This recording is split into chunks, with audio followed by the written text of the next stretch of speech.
ఓకేనా. అందరికీ నమస్కారం. తర్వాత ముఖ్యంగా గత వారం రోజుల నుంచి కూడా ఇక్కడ పులివెందుల జమ్మలమడుగు ఎమ్మెల్యే అయినటువంటి ఆదినారాయణ రెడ్డి గురించి అవినాష్ రెడ్డి కావచ్చు, సతీష్ రెడ్డి కావచ్చు, తర్వాత మిగతా ద్వితీయ శ్రేణి నాయకులు కావచ్చు, మధ్య అది ఇది మాట్లాడుతూ ఆయన గురించి మాట్లాడుతూ ఉన్నారు. నేను వాళ్ళకు స్పష్టంగా ఒకటి చెప్పదలుచుకునేది ఏంటంటే, అసలు ఆదినారాయణ రెడ్డి గారు పులివెందుల గురించి ఎందుకు మాట్లాడాల్సి వస్తుంది అనేది మీరు కొంచెమన్నా అవగాహన చేసుకోవాలి.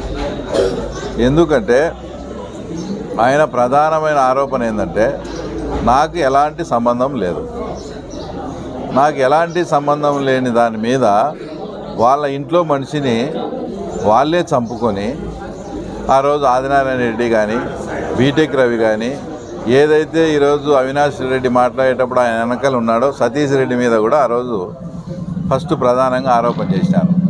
అంటే ఏ సంబంధము లేని మమ్మల్ని వివేకానంద రెడ్డి కేసులో దాని గురించి మాట్లాడి ఆ ఎలక్షన్ టైంలో అప్పుడు నేను ఎంపీగా అప్పుడు పోటీ చేసిన, ఈ వివేకానంద రెడ్డి ఎఫెక్టు వివేకానంద రెడ్డి మర్డర్ వల్లనే కూడా నాకు బాగా డ్యామేజ్ అయ్యి తర్వాత నేను ఎప్పుడూ తర్వాత ఓడిపోలేదు. ఆ తర్వాత నేను ఆ రోజు ఆ ఎన్నికల్లో ఓడిపోవాల్సి వచ్చింది. అంటే మీ ఇంట్లో మనిషిని మీరే చంపుకొని నింద మా మీద వేసి మమ్మల్ని ఇంత అన్పాపులర్ చేసి కడప జిల్లా ప్రజల దృష్టిలో మమ్మల్ని ఒక విలన్లుగా ఆ రోజు చిత్రీకరించి చేసినప్పుడు ఆటోమేటిక్గా ఇదంతా మీరు ముందు ఆయన మీద చేసినారు. కాబట్టి ఆయన ఇప్పుడు ఏదైనా కానీ పులివెందుల గురించి దాని గురించి ఏదన్నా కానీ మాట్లాడాల్సి వస్తుంది. ఇంకోటి ఏంటంటే, మాట్లాడితే ఆయన ఏదో వేరే రకంగా అన్నట్టు పులివెందులలో ప్రజలు ఆయన అనేది వైఎస్ ఇంట్లో ఉండే పుల్ల గురించి ఆయన మాట్లాడింది దాన్ని కామన్గా అందరి ప్రజలకు రుద్ది ఇక్కడేదో ఒక యూనిటీ మాదిరి తీసుకొని ఆయన ఏదో పులివెందుల ప్రజలను అన్నట్టు కాదు. మీరు పులివెందుల వాళ్ళు వైఎస్ వాళ్ళు పులివెందుల పుల్లు అంటారు కదా అని ఆయన మాట్లాడ్డాం.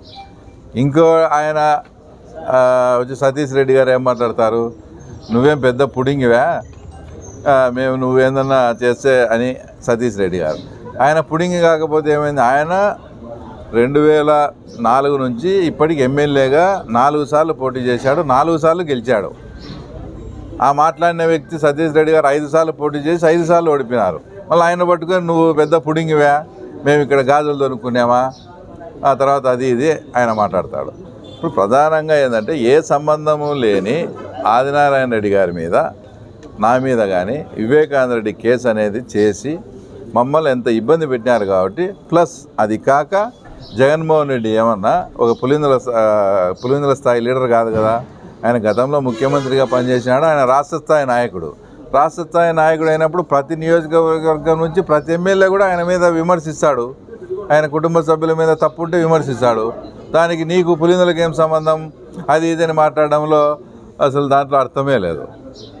అంటే మీరు ఆయనను దీంట్లోకి లాగి ఆయన మీద ఏంటంటే అభాండాలు వేసి ఆయన మీద కానీ నా మీద కానీ నిజంగా మాకు ఎలాంటి సంబంధం లేదు. ఆ రోజు 7 గంటలకు నాకు విషయం తెలిస్తే నేను అప్పట్లో ఇన్ఛార్జిగా ఉండే సతీష్ రెడ్డి గారికి కూడా ఫోన్ చేసి ఇద్దరం కలిసి చూన్ను పోవాలనుకున్నాం వివేకానంద రెడ్డిని. మేము చూన్ను పోవాలనుకునే లోపలనే సతీష్ రెడ్డి మీద నా మీద ఆదినారాయణ మీద వివేకానంద రెడ్డి ఇష్యూలో ఆరోపణలు చేశారు. కాబట్టి మీరు మమ్మల్ని దీంట్లోకి లాగి ఈరోజు ఆయన పులివెందులకు ఏం సంబంధం, ఈయనకేం సంబంధం అది ఇది మాట్లాడము. ఆయన ఇంకా ఎంపీ గారు ఒక స్టెప్ ముందుకు పోయి ఏదో సమ్మేళనంగా ఉండాము, మా కార్యకర్త సమ్మేళనం కాకుండా ఏం పీకుతారో వచ్చి పీక్కోండి, మీకు చేతనేం చేసుకోండి. మీ ఇంటికి వస్తామంటే తాడిపత్రిలో ఇట్లే ఒకరి ఇంట్లోకి పోయి అది ఇప్పటికీ రావణ కాష్టంలో రగులుతానే ఉంది తాడిపత్రి. ఎందుకు ఆ రోజు అక్కడ ఉండే వాళ్ళు వాళ్ళ ఇంటికి పోయినారని ఇప్పటికీ ఇంకా గొడవలు రావణ కాష్టం రగులుతుంది. ఆ పరిస్థితి మీరు తెచ్చుకుంటామంటే రండి. అయినా ముందు ఆ దేవగుళ్ళ వాళ్ళ ఇంటికి పోయే ముందు ఈడ బీటెక్ రవి ఇంటికి వచ్చి ఈడ చూసుకొని కదా మీరు పోవాల్సింది. ఇంకా సతీష్ రెడ్డి గారు మాట్లాడతారు చాలా టెక్నికల్గా, చాలా ఇదిగా, అంటే క్రీస్తు పూర్వము క్రీస్తు శకం అన్నట్లు రాజశేఖర రెడ్డి హయాంలో గొడవలు ఎన్ని జరిగినాయంట. జగన్మోహన్ రెడ్డి గారు వచ్చిన తర్వాత చాలా ప్రజాస్వామ్యబద్ధంగా చాలా ఇది ఉందని చాలా టాక్టిక్గా మాట్లాడతాడు. ఇంత టాక్టిక్గా ఇంత లౌక్యంగా మాట్లాడే సతీష్ రెడ్డి గతంలో ఇట్లే మాట్లాడతానంటే పులివెందుల్లో ఏదో స్టేజ్లో మనం గడ్డెక్కేవాళ్ళం. అంత లౌక్యంగా అంటే ఇప్పుడు రాజశేఖర్ రెడ్డి ఎటు లేడు, రాజశేఖర రెడ్డిని తిట్టేందువల్ల ఏమి ఇబ్బంది లేదు. జగన్మోహన్ రెడ్డి ఇప్పుడు ఉన్నాడు. జగన్మోహన్ రెడ్డి ప్రాపకం కోసం కానీ జగన్మోహన్ రెడ్డిని ప్రజాస్వామ్యవాదిగా చిత్రీకరిస్తే ఈయనకు బెనిఫిట్ ఉంటుంది. ఇట్లా ఒకటి ఏదైనా మాట్లాడేటప్పుడు ముందు వెనక ఆలోచించాలి కదా. రాజశేఖర రెడ్డి ఉన్నప్పుడు సరే జరిగింది అనుకో. 2014లో జగన్మోహన్ రెడ్డి ఈడ పులివెందుల ఎమ్మెల్యేగా సీఎం అభ్యర్థిగా పోటీ చేసేటప్పుడు సొంతం నీకు బాబు అవుతాడో బామ్మడిది అవుతాడో శ్రీనివాసరెడ్డి ఎంపీగా నిలవనాడు. సాయంత్రం 4:30 అప్పుడు రవీంద్రనాథ్ స్కూల్లో ఏం జరిగిందో సతీష్ రెడ్డినే చెప్పాలా. శ్రీనివాసరెడ్డిని సతీష్ రెడ్డిని దాదాపుగా నిర్బంధించారు. మీరున్నారు ఆ రోజు. దాదాపుగా నిర్బంధించారు 4:30 5 గంటల తర్వాత. అప్పట్లో చనిపోయాడు వివేకానంద రెడ్డి వచ్చి ఆ సమస్యను పరిష్కరించాడు. రాళ్ల దాడి జరిగింది. ఆ రోజు 2 జీపులు కార్ల అద్దాలు పగలగొట్టారు. అందరూ వీళ్ళు సాక్ష్యాలు. అంటే ఈయన పెద్ద ప్రజాస్వామ్యవాదం చెప్తాడు. అంటే రాజశేఖర హయాంలో జరిగినాయి, జగన్మోహన్ రెడ్డి హయాంలో ఏమీ జరగలేదని. ఇంకో ఎగ్జాంపుల్ కూడా, రాజశేఖర రెడ్డి గారు చనిపోయినాక బై ఎలక్షన్ జరిగింది. నేనే కంటెస్ట్ చేసిన. కోమన్నూతల నుంచి అంబకపల్లి వరకు ఎన్ని గొడవలు, ఎంత అల్లరి జరిగింది. నా పక్కన సతీష్ రెడ్డి కూడా కూర్చొని ఉన్నాడు. చంద్రబాబు నాయుడు గారి పక్కన నేను సతీష్ రెడ్డి కూర్చున్నాం. కోమన్నూతల నుంచి మురారి జింతల, తర్వాత దిగువపల్లె, అంబకపల్లె, ఎంత గొడవలు, ఎంతగా రాళ్ళేసి చంద్రబాబు నాయుడు మీద రాళ్ళేసినారు. అప్పుడు ఎవరి హయాము? జగన్మోహన్ రెడ్డి హయాం కదా. మళ్ళీ మాట్లాడతాడు రాంగోపాల్ ఎలక్షన్ బాగా జరిగింది. రాంగోపాల్ ఎలక్షన్ బాగా జరిగితే మా మండల శాఖ అధ్యక్షుడు విశ్వనాథ్ రెడ్డి, మా ఇప్పుడు ప్రజెంట్ మార్కెట్ కమిటీ చైర్మన్ అయినటువంటి అమరు, వీళ్ళంతా ఎట్లా దెబ్బలు తిన్నారు. అమరు గొలుసు కూడా లాక్కుంటే ఈరోజు కూడా మేము ఆ గొలుసు కూడా రికవర్ చేయలే. అది జరిగిందని నేను పోతే నా కారు మీద దాడి చేసినారు. ఇవన్నీ జగన్మోహన్ రెడ్డి హయాంలో కాదా? ఏదో పెద్ద ఈయన ప్రజాస్వామ్యానికి ప్రతిరూపము అయినట్లు ఆ భారతమ్మ గారిని మదర్ తెరిసాతో పోలుస్తాడు.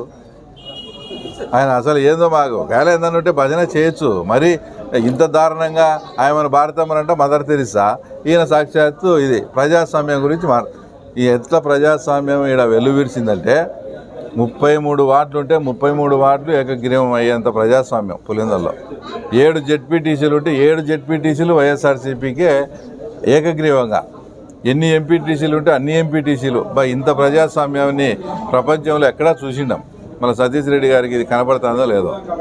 కాబట్టి ఏదన్నా ఒక ఆరోపణ ఆదినారెడ్డి గారు కానీ ఇంకోరు కానీ ఎందుకు చేస్తారు? మీరు అతన్ని దీంట్లోకి లాగి సంబంధం లేని వివేకానంద రెడ్డి కేసులో అసలు నిజంగా చెప్తున్నా, మళ్ళీ అమ్మురాజన్ ఎస్పీగా ఉండి మళ్ళీ పోయినాక అమ్మురాజన్ గారు నాకు క్లియర్గా చెప్పినారు, హరితాలో మీది మీటింగ్ జరిగి దాంట్లో ఫిక్సప్ చేసి తర్వాత నిన్ను తర్వాత మీ ఊరికి సంబంధించిన పరమేశ్వర్లను అందరినీ ముద్దాయిలు చేయమని నాకు ఆర్డర్ కూడా ఉంది.